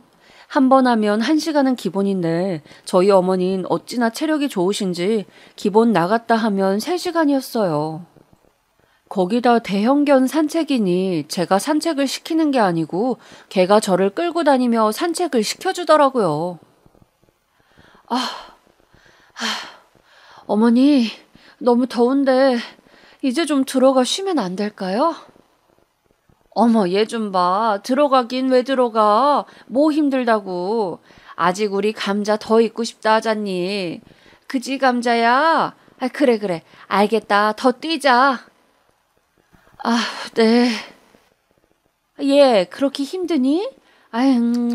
젊은 애가 그 체력으로 어쩌려 그래. 안 되겠다. 내가 너 헬스라도 끊어줘야지. 그 체력으로 애도 못 낳겠어. 저번에 운동 하나도 안 한다고 그러던데 그러다 나이 들면 골병 들어. 이리 줘봐라. 내가 목줄 잡게. 네, 여기요. 감사합니다. 아휴, 나갔다 오면 온몸이 땀범벅에 그대로 침대에 지쳐 나가 떨어지고 말았는데요. 참고로 저는 제일 좋아하는 운동이 숨쉬기 운동입니다. 등산, 계단 오르기 이런 거 딱 싫어해요. 어렸을 때부터 그랬어요. 그렇다고 운동 안 한다고 살찌는 체질도 아니라 부모님도 뭐라 안 하셨고요. 근데 시어머니는 주말에 갈 때마다 3시간씩 땡볕에도 계산책을 하니 이건 뭐 극기훈련이나 다름없더라고요. 거기다 더 뛰어야 한다고 재촉하시니 제가 헉헉대며 너무 힘들다 하자 남편도 그때부턴 계산책을 할 기세면 오늘은 나만 나갔다 올게 하며 혼자 나가곤 했어요. 그런데 비단 문제는 이게 아니었어요. 사실 신혼이면 부부만의 시간도 필요하고 관계를 가질 여력도 있어야 하는데 도저히 그럴 수가 없더라고요. 평일엔 서로 바쁘고 주말이라도 남편과 신혼다운 신혼을 즐기고 싶은데 이건 신혼생활인지 10년 산 부부생활인지 도통 알 수가 없게 되었죠. 결국 이건 좀 아니라는 생각이 들어 남편을 붙들고 이야기를 하게 됐어요. 여보, 당신이 어머님 걱정하는 거 아는데 우리 부부관계에 더 신경을 써주면 안 되는 거야? 무슨 말이야? 우리 지금까지 데이트한 적이 몇 번이나 돼. 주말만 되면 시댁 가자고 조르는 바람에 어디 한번 나간 적이 없잖아. 나는 당신이랑 한강 데이트도 하고 싶고 자전거도 타고 싶단 말이야. 밀린 영화도 마음껏 보고 싶고 주말이면 휴식도 취하고 싶은데 이 모든 계획이 다 엉켜버리잖아. 아, 알겠어. 그래, 내가 그 부분은 미처 생각 못했다. 알겠어. 앞으로는 엄마 집 가는 횟수는 줄일게. 남편은 곧바로 미안하다며 사과했고 앞으로는 저와의 시간에 더 공을 들이겠다고 했어요. 저도 이제 주말의 일상이 변하길 잔뜩 기대하고 있었죠. 근데 역시나 불길한 예감은 적중했어요. 그 다음 주 주말이 되자 기대되는 마음으로 새로 산 옷도 입고 향수도 뿌리고 준비를 마치고 나왔는데 남편이 시어머니 전화를 받더니 곤란한 표정으로 그러더라고요. 엄마가 갑자기 동창회 모임이 생겨서 감자를 봐달라는데. 뭐? 아니 갑자기?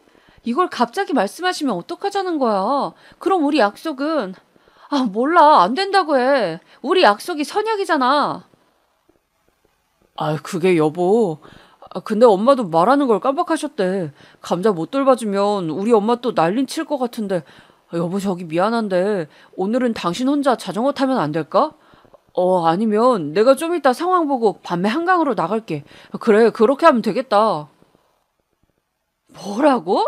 지금 장난해?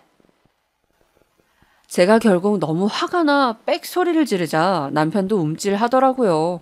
그런데 그 순간 시어머니로부터 전화가 왔더군요. 네, 어머니. 얘야, 미안하다. 내가 동창회가 오늘인 줄 깜빡했지 뭐니. 오늘 하루만 감자 좀 받아오. 정말 미안하다. 대신 내가 올 때 너 좋아하는 단팥빵 사오마. 부탁한다, 아가. 속이 타들어가는 제 심정은 모르고 시어머니는 그렇게 해맑게 웃으며 전화를 끊으셨습니다. 결국 그날 남편과 함께 울며 겨자 먹기로 감자를 보러 가야 했네요. 근데 돌보는 내내 화가 나 있어서 표정도 안 풀리고 감자가 애교를 부려도 꼴 보기가 싫더라고요. 솔직히 시어머니가 동창회 약속 깜빡한 건 그렇다 치고 매번 감자를 왜 저희에게만 맡기려고 하시는 건지 정말 이해가 안 됐습니다. 그래서 이 문제에 대해 남편과 상의한 끝에 저 나름대로 해결 방법을 찾아 말씀드려봤어요. 저 어머님, 요즘은 강아지 애견 호텔도 있고 펫시터라고 해서 집으로 와 방문해 돌봐주는 사람도 있거든요. 혹시 어딜 가실 일 있을 때 펫시터를 고용해 보시는 건 어때요? 뭐? 펫시터? 베이비시터 같이 뭐 그런 거니? 네, 어머님, 절대 이상한 사람이 아니고요. 언제든지 연락하실 수 있어요. 강아지 상태도 확인할 수 있고요. 제 친구도 출장 가거나 여행 갈 땐 펫시터를 고용한다고 하더라고요. 아, 그리고 애견 호텔도 되게 좋아요. 시설도 깔끔하고 위생적인 곳 많고요. 아이고, 얘 아무리 그래도 그렇지 네 친구 너무 책임감 없는 거 아니니? 네? 아니, 어떻게 지 새끼를 다른 사람 손에 맡겨? 여행을 포기하든 출장을 포기하든 해야지. 나는 그런 마음으론 새끼 안 기른다. 아휴, 참 말세네 말세야. 이래서 강아지 키우는 사람들은 책임감이 강해야 해. 네, 이야기는 결국 이렇게 끝이 나버렸어요. 제가 더 이야기 꺼낼 수도 없게 어머니 측에서 마무리가 되고 말았죠. 주소와 사진까지 준비해가 일일이 보여드리며 설명해드렸건만 모두 헛발질이었어요. 하지만 그러던 중 시어머니와 정말 사이가 안 좋아진 일이 생기고 말았는데요. 지금 생각해도 이건 화가 많이 나는 일입니다. 그날은 저희 친정엄마 생일날이었는데요. 엄마와 오랜만에 백화점 쇼핑도 하고 이것저것 맛있는 것도 먹으면서 모녀의 데이트를 즐기려고 레스토랑도 예약해둔 날이었어요. 근데 엄마가 저희 남편도 끼워야 하지 않겠냐며 남편까지 부르자고 하더라고요. 저야 시어머니 생신 때 가긴 했지만 사실 저희 엄마 아빠는 굳이 사위까지 생일에 못하러 부르냐며 안 부르시는 성격이셨는데 오랜만에 사위 얼굴이 보고 싶었나 봐요. 그래서 그날 엄마랑 같이 시간 보내지 않겠냐며 남편의 의사를 먼저 물어봤더니 장모님 생신이라고? 아유, 나야 불러주시면 좋지. 맛있는 것도 얻어먹고. 하면서 흔쾌히 수락했어요. 당시 회사에서 정말 미친 듯이 일만 했기 때문에 모처럼의 휴가라니 너무너무 설레었습니다. 특히 엄마 본 지도 오래되어 보고 싶었고요. 엄마 생일이 평일이었기에 남편과 저 모두 연차까지 쓰고 만반의 준비를 다 해놓았습니다. 근데 당일날 준비를 다 하고 나가려는데 전화벨이 울리더라고요. 불길한 예감이 들었는데 아니나 다를까 시어머니였어요. 엄마, 무슨 말이에요? 사고를? 알겠어요. 지금 바로 갈게요. 무슨 일인데 그래? 어머니 사고 당하셨대? 아니, 엄마가 아니고 감자가 교통사고를 당했나 봐. 얼른 병원으로 가봐야 할 것 같은데? 감자가? 얼마나 다쳤는데? 모르겠어. 얼마나 다친 건지 모르겠는데 엄마가 지금 울고 난리가 났네. 감자가 사고가 났단 소식엔 저 역시 가슴이 철렁했어요. 믿긴 했지만 그래도 오랫동안 보아 정이 든 개이니까요. 근데 순간 레스토랑에서 딸이 사준 이쁜 원피스를 입고 기다리고 있을 엄마가 스쳐 지나가더라고요. 근데 우리 엄마 생일은? 엄마 기다리고 있을 텐데. 그러네. 장모님 어쩌지? 남편도 어쩔 줄 몰라 했어요. 그 상황에서 남편이라도 그럼 친정엄마에게 가 이런 상황이 생겼다고 설명드리라고 했다면 저는 곧바로 엄마한테 갔을 거예요. 근데 남편도 아무 말 못하고 그냥 쩔쩔매고만 있더라고요. 결국 그런 남편이 답답해서 제가 결단을 내렸죠. 나도 엄마가 기다리시니까 그럼 일단은 거기 먼저 들렸다 갈게. 그렇게 말하고 저는 최대한 빨리 엄마가 있는 식당으로 향했어요. 가는 내내 엄마를 생각하면 마음이 그리 썩 좋진 않았지만 엄마는 얘기를 들으시더니 심각한 상황임을 인지하시고 얼른 병원으로 가보라 하시더라고요. 엄마도 나름 기대를 많이 하셨겠지만 그렇게 저도 엄마도 아쉬운 마음을 뒤로한 채 헤어진 후 병원에 도착했죠. 이미 시어머니는 병원이 떠나가라 울고 계시더라고요. 우리 감자 어떡하면 좋으니? 어머니 저 왔어요. 어머니는 제 목소리도 들리지 않는 듯 계속 하염없이 울기만 하셨어요. 나중에 남편이 저를 보곤 어떻게 된 상황인 건지 설명해 주더군요. 어머니가 잠시 목줄을 놓치는 사이 갑자기 감자가 도로가로 뛰어들었는데 마침 지나가던 작은 소형차에 살짝 부딪혔고 지금 현재 가벼운 수술 중이라 끝나면 회복이 된다고 하더라고요. 어머님 그래도 다행이에요. 다행? 이게 무슨 다행인 일이니? 제 말은 더 큰 사고로 번지지 않아서 다행이란 얘기예요. 그리고 너는 왜 이리 늦었니? 지금 우리 애가 죽게 생겼는데 신경도 안 쓰이는 게야? 얘가 어떻게 되든 말든 네 새끼가 아니라 그래? 너 그러고도 네 자식 낳으면 잘 키우겠다. 시어머니는 잔뜩 예민해지신 탓인지 제 설명을 들을 생각도 않고 버럭 소리부터 질렀어요. 시어머니를 집까지 바래다주고 집에 오는데도 제가 왜 대체 욕을 먹어야 하는지 모르겠더라고요. 기분이 안 좋은 상태로 있으니 남편이 미안해하는 기색으로 엄마가 많이 예민한가 보다 하는데 남편 말도 별로 귀에 들어오지 않았네요. 아무튼 그 이후 시어머니와 저 사이엔 거리가 생겼어요. 서로 대면대면하게 되었던 것 같아요. 시어머니도 제가 늦게 온 것에 대해 섭섭함을 갖고 계셨고 저는 그런 시어머니가 이해되지 않았으니까요. 하지만 그게 또 오래 가진 않았어요.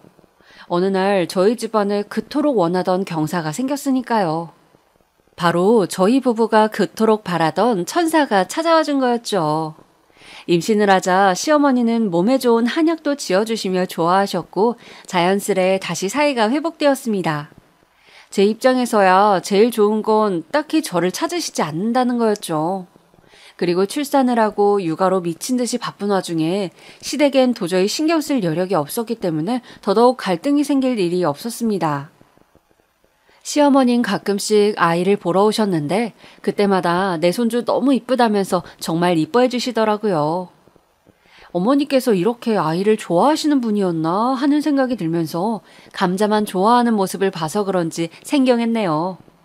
거기다 시어머니는 저희가 결혼했을 때부터 사실 손주가 보고 싶었는데 괜히 부담 줄까봐 말씀을 안 하고 계셨다고 하더라고요. 그런 배려가 못내 감사하게 느껴지기도 했고요. 그런데 어느 날 아이가 어느 정도 걸어 다닐 수 있을 때 무렵 감자를 데리고 오신 거예요. 감자를요. 순간 저는 당연히 심장이 덜컥했어요. 아무래도 대형견이다 보니 작은 아이와 있으면 크기 차이도 많이 나고 리트리버가 털이 많이 빠지는 견이라 혹시나 아이가 털을 삼켜서 잘못될까봐 괜히 우려도 되었고요. 초보맘이다 보니 그때는 이런저런 걱정이 되더라고요. 그래서 조심스러운 마음으로 아이와 감자를 지켜보고 있는데 감자가 워낙 명랑하고 에너지가 넘치는 편이라 아이를 혓바닥으로 핥기도 하고 발로 툭툭 치기도 하더라고요. 아무래도 감자 입장에서야 반가움의 표시겠지만 아이는 거기에 툭 밀려 바닥으로 곧잘 쓰러졌어요. 그러면 제가 놀라 달려가 아이를 일으켜 세웠는데 어머니는 얘 저러고 노는 거다. 저러면서 우리 손주도 사회성을 기르는 거야. 왜 그런 말 있잖니? 어렸을 때부터 강아지랑 산 사람들은 인성도 순하고 착하다고. 라고 하셨어요. 시어머니의 말씀의 맥락이 아예 뭐 틀렸다고 할 수는 없지만 솔직히 강아지 키워 인성 순화되었으면 세상에 걔랑 함께 자란 사람들은 다 착한 사람들이겠죠. 아무쪼록 감자가 집에 등장할 때마다 저는 심장이 자꾸 뛰었네요. 그러던 어느 날 우리 하던 일이 빵 하고 터지고 말았습니다. 감자와 아이를 한 공간에 두고 저와 시어머니는 커피를 마시고 있었는데 자지러지는 아이 울음소리가 들리는 겁니다. 가서 봤더니 아이가 감자 아래에 깔려 버둥거리고 있었어요. 어머, 이걸 어쩜 좋아. 감자야 저리 가. 급하게 감자를 옆으로 밀쳐내어 아이를 끌어내었지만 너무 아찔한 순간이었어요. 만약 숨이라도 쉬지 못했다면 무슨 일이 벌어졌겠어요? 너무 놀라 아이에게 미안한 마음에 꼭 껴안고 토닥이는데 시어머니는 좀 한심스런 눈길로 절 쳐다보더라고요. 그리고 시어머니는 그 이후로도 계속 감자를 데려오더라고요. 그런 사고가 한 번 있었으면 솔직히 알아서 조심해 주셔야 하는 거 아닌가요? 허나 시어머니는 언제 그런 일이 있었냐는 듯 계속 감자를 집에 데려오셨어요. 몇 번 눈치를 주어도 그러셨죠. 저로선 그런 시어머니가 안전불감증이라고밖에 보이지 않았죠. 아님 제 새끼가 너무 귀해 손주는 생각도 안 하는 것이든가요. 결국 제 입에서 이 말이 나가고 말았습니다. 어머님, 제가 인터넷 같은 거 찾아보니까 강아지랑 아기 분리를 시켜야 아기가 안전하다는데 보시다시피 집이 좁아서 딱히 분리할 공간도 없고 아무래도 아기가 클 때까지는 감자 안 데리고 오시면 안 될까요? 뭐? 아니, 그게 무슨 말이니? 우리 손주가 감자를 이렇게 좋아하는데. 좋아한다고요? 아기는 그냥 신기해서 다가가는 것뿐인데 어머니는 그걸 좋아한다고 생각하시더라고요. 그럼 저게 좋아하는 거지. 그리고 얘 왜 애랑 강아지를 굳이 분리시키니? 너 외국 영상 같은 거 안 봤니? 거기선 애랑 강아지를 함께 키운다. 그게 자연스러운 거니? 너 네 애 낳았다고 너무 예민하게 구는 거 아니니? 리트리버는 천사견이다, 천사견. 우리 감자가 애를 해칠 리가 없다고. 얘들은 인간처럼 악이라는 게 없어. 시어머니의 말에 급작스레 두통이 몰려왔어요. 아니, 리트리버에게 애를 해칠 아기 같은 게 있겠어요? 착하건 말건 그게 문제가 아니라 아이가 너무 작다 보니 사고로 이어질 수도 있다는 건데 어머니는 그걸 빤히 목격하시고도 계속 우기시더라고요. 네, 어머님, 저도 알아요. 우리 감자 착하고 순한 거. 근데 문제는 강아지는 아이 돌보는 법을 모르잖아요. 저희 아이도 강아지 대하는 법을 모르니 계속 기어다니면서 감자를 건드리고요. 그러니 아이를 위해서라도 강아지 위험해서라도. 아유, 됐다. 듣기 싫어. 너도 참 어쩜 강아지를 몰라도 어쩜 모르니. 하기야 지 새끼가 제일 중요하긴 하겠지. 이대로 포기할 수가 없어 영상까지 보여주며 설명을 했지만 먹통이었습니다. 심지어 나중엔 씩씩거리며 감자를 나쁜 강아지 취급했다고 벌컥 화를 내시는 거예요. 대체 왜 자기가 화를 내는 건지 그땐 저도 열이 받아 화가 난 목소리로 어머님께 말씀드렸죠. 어머님, 어쨌든 저번에 사고로 이어질 뻔했잖아요. 걱정도 안 되시는 거예요? 아무리 강아지가 소중해도 그렇지 우리 정희는 어머님 손녀잖아요. 손녀딸 귀하지 않으세요? 그러자 제 말에 어머니는 짐짓 가만히 있으시더니 저를 노려보시더군요. 그 섬뜩한 눈길에 저도 모르게 움찔했습니다. 그래, 어디 네 소원대로 돌아가마. 다신 감자 데리고 오지 않는다고. 감자야, 가자. 솔직히 그날 어머니와 목소리를 높여 언쟁을 벌이고 난 후엔 저도 마음이 찝찝했습니다. 근데 어머님은 이번 일로 단단히 삐지신 건지 저에게 연락도 없으시고 문자에 답장도 안 하시더라고요. 심지어 남편에게도 자기는 며느리 없다고 생각하며 살아야 마음이 편하단 말을 하셨다는데 솔직히 말해 너무 옹졸하더군요. 명절날엔 가끔 찾아뵈어도 비꼬는 말씀을 해 제 심기를 살살 긁기까지 했어요. 정희는 어디 있니? 집에 강아지가 있으니까 애는 친정에 맡기고 왔어요. 하, 왜? 우리 감자가 정희 때릴까봐? 아이고, 그래, 그럼 안 되지. 그럼 큰일 나지. 아유, 엄마, 왜 그래, 자꾸. 그럼 이 사람도 진짜 스트레스 받아. 그냥 조심하자는 차원에서 말한 거잖아. 엄마도 받아들일 건 받아들여야지. 남편이 말리긴 했지만 그게 들어먹을 리도 없었어요. 흥 하는 콧바람 소리를 내더니 쏙 자기 방으로 들어가 아무 말도 없이 TV만 보시더라고요. 그 뒤부턴 명절자리 정말 가시방석이 따로 없었습니다.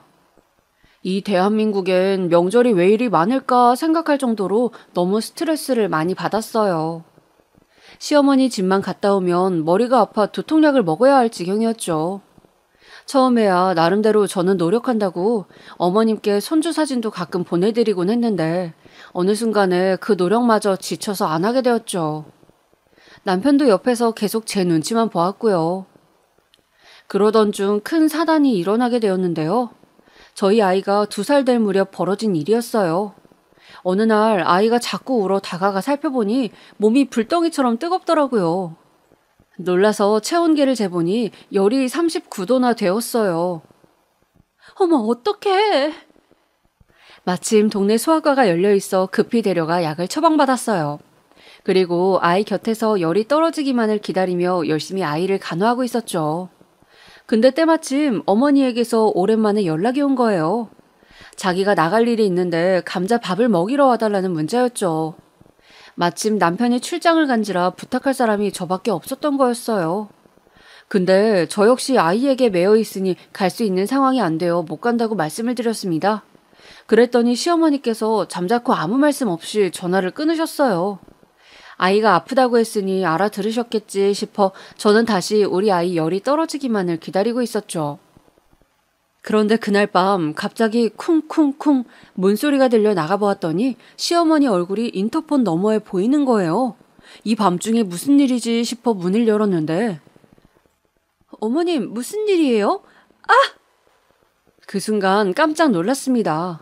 시어머니가 제게 손을 번쩍 치켜드는데 뺨을 맞는 줄 알았거든요. 살면서 한 번도 누구에게도 한 번 안 맞아본 뺨을요. 어머니, 지금 저 때리려 하신 거예요? 걔보다 못한 년? 네 새끼만 중요하냐? 네 새끼만 중요해. 너는 이제부터 우리 집 며느리 아니다. 다신 시댁 문턱 넘을 생각하지 마. 뭐라고요? 지금 저한테 걔보다 못한 년이라 하신 거예요? 그래. 시어머니 그 말만 한 채 돌아가 버리셨고 저는 이 일을 두고 지금 내가 무슨 일을 당한 건가 생각할 틈도 없이 황당함에 말이 나오지 않았어요. 그러다 출장 갔던 남편이 돌아왔을 때 쌓인 화를 그대로 풀게 되었죠. 어머니가 나보고 며느리 아니래. 네 새끼만 중요하냐고. 나보고 걔만도 못한 년이래. 내가 왜 이런 취급받으며 살아야 해? 정말? 엄마가 그랬단 말이야? 그래, 내가 없는 말을 지어내겠어? 당신 엄마 진짜 미친 사람 같아. 그런데 마마보이인 남편이 자기 엄마 욕하는 말에도 대꾸하지 않고 가만히 듣더니 이내 알겠다며 뭔가 결심이 선 듯한 얼굴로 다시 나가더라고요. 그리고 남편은 그 다음날 새벽에 들어왔어요. 그때까지도 남편이 무슨 행동을 할지 알 길이 없었습니다. 남편이 무슨 일을 저질렀는진 시어머니의 전화로 어렴풋이 짐작하게 되었어요. 너 감자 데리고 바다 구경 시켜준다더니 어디 있니? 감자 좀 보여줘봐라. 영상통화하게. 엄마, 감자 팔아버렸어요. 뭐? 그게 무슨 말이니? 팔아버렸다니? 계장서한테 팔았다고요.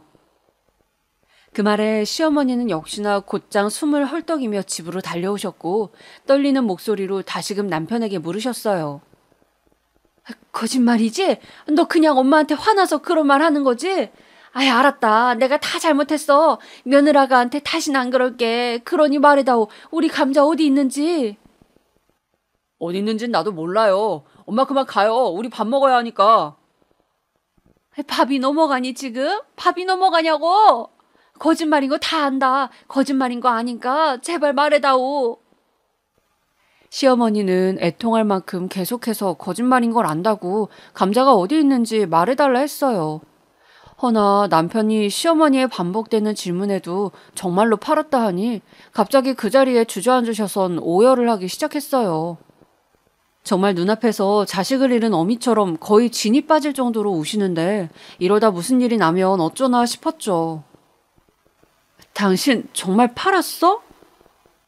팔았어. 친구가 아는 계장수한테. 제가 우는 시어머니를 뒤로하고 남편에게 슬그머니 물어봤지만 대답은 한결같았습니다.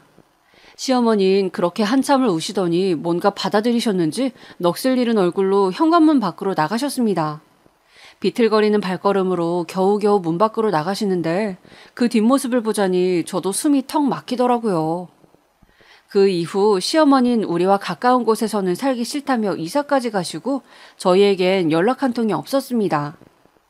남편이 가끔 연락을 드렸지만 아예 받지 않으셨죠. 아마 감자를 잃은 상사병으로 시름시름 알아누워 계신 듯 했어요. 어느 날 저와 남편이 겨우 시어머니 친구를 통해 사시는 곳을 알아내어 가보니 거의 죽어가는 모양새로 누워 죽만 떠먹으며 지내고 있으시더라고요.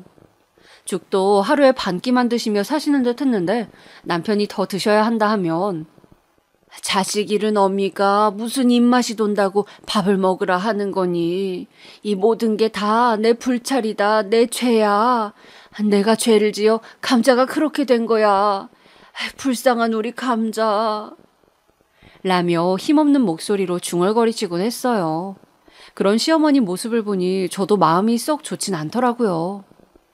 그러던 어느 날 남편이 오랜만에 시어머니를 모시고 1박 2일로 여행을 갔다 오자고 하더라고요. 물론 그때까지 시어머니는 저희와 아예 이야기를 하려 하지도 않으셨어요. 그런데 남편이 어떻게 잘 구슬렸나 보더라고요. 제가 잘못한 건 없었지만 괜히 죄송하다고 시어머님한텐 고개를 못 들겠더라고요. 내가 남편에게 화만 안 냈으면 이렇게까지 되진 않았을 텐데 같은 생각이 머릿속에 계속 맴돌았거든요.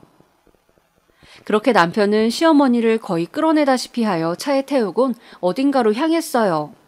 가시는 내내 시어머니는 아무 말씀 없으셨지만 그래도 오랜만에 밖에 나오신 게 좋은지 창밖을 계속 바라보고 계셨습니다. 아마도 감자와 여길 왔다면 좋았겠구나 하는 생각을 하시는 것 같았어요. 해안가 도로를 2시간가량 달려 도착한 곳은 정원이 있는 이쁜 주택이었어요. 와, 예쁘네. 여기가 당신 친구가 하는 펜션이라고? 들어가 보자.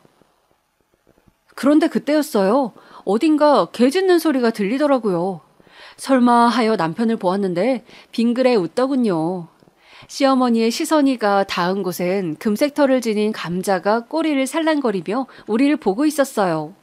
그리고 시어머니가 두 손을 넓게 벌리자 감자는 그 품속으로 달려들었어요. 어머, 감자야! 감자야! 아이고, 내 새끼! 아이고! 그래, 엄마 왔다! 엄마야! 그렇게 감자와 다시 재회하게 된 시어머니는 엉엉 울며 감자를 오래도록 끌어안으셨고 그제서야 알게 된 사실이지만 남편은 감자를 팔아버린 게 아니라 여기 친구하는 펜션에 맡겨두고 있었더라고요. 저희 가족은 그날 펜션에서 바닷소리를 들으며 오랜만에 감자와 함께 삼겹살을 구워 먹으며 단란한 시간을 보내었어요. 그리고 오래도록 못한 많은 이야기를 나누었죠. 그럼 그렇지. 당신도 감자와 함께한 시간이 긴데 아무리 화났다 해도 감자를 죽게 내버려둘 사람은 아니라 생각했어. 그랬어? 그래도 개장수한테 팔아버렸다면 어쩌니? 나 거의 죽기 직전이었어, 이 녀석아. 알아요. 근데 이렇게 안 하면 엄마가 계속 감자한테 빠져서 정신을 못 차릴 것 같았어요. 아무리 그래도 손주 아픈데 걔 안 챙겼다고 며느리한테 손 올린 건 너무하잖아요. 그래, 나도 안다, 알아. 미안해, 며느라가. 미안해. 내가 괜히 시어머니랍시고 꼬장을 부렸어. 나도 앞으로 조심하마. 그리고 어머니는 한참을 펜션을 둘러보시더니 돌아가는 길에 이런 말씀을 하시더라고요. 감자가 넓은 펜션에서 행복하게 뛰어 지내는 모습이 너무 좋아 보였다고. 어차피 이사 간 김에 아예 시골로 내려가 사시겠다고요. 괜찮으시겠어요, 어머니? 전원주택 손 많이 가실 텐데. 괜찮아. 힘들겠지. 그래도 우리 감자가 행복하다면야. 어차피 아파트는 주민들 항의도 많았고 대형견 살기엔 안 좋잖아. 그건 그래요, 엄마. 잘 생각했어요. 내가 집사람이랑 알아볼게요. 시어머니가 결정을 내리신 후엔 저희는 시골 쪽에 이쁜 집을 알아보러 다녔고 나름 평수가 큰 전원주택을 만나게 되었어요. 잔디밭도 앞에 있어 감자가 뛰어다니기도 너무 좋겠더라고요. 리트리버 수명이 그리 긴 편이 아닌데 남은 생 시어머니와 감자가 이곳에서 행복하게 사신다면 너무 좋을 것 같아 그렇게 집 한 채를 마련해드렸습니다. 시어머니 역시 이곳을 보시더니 환호성을 지르시면서 무척 행복해 하시더라고요. 어머님, 좋으세요? 그럼 너무 좋지. 고맙다, 우리 며느라가. 이제 나 용서한 거지? 네, 마음 다 풀었어요. 걱정 마세요. 고맙다. 내가 무슨 복이 있는지 우리 감자도 만나고 아량 넓은 며느라가도 두었네. 그래도 늙은이 너무 시골에 혼자 두지 말고 가끔은 놀러 와야 해. 그리고 저와 시어머니는 해피엔딩이라면 해피엔딩인 결말을 맞이하게 되었어요. 시어머니 때문에 스트레스 받고 힘들었던 시간이 길어 그런지 막상 시어머니와 화해하게 됐을 땐 괜히 눈물도 나더라고요. 아무쪼록 지루하셨을 긴 저의 이야기 들어주셔 감사하고요. 날씨 많이 더운데 모두 더위 조심하시고요. 항상 여러분들의 가정에 행복과 평안이 가득하길 바랍니다.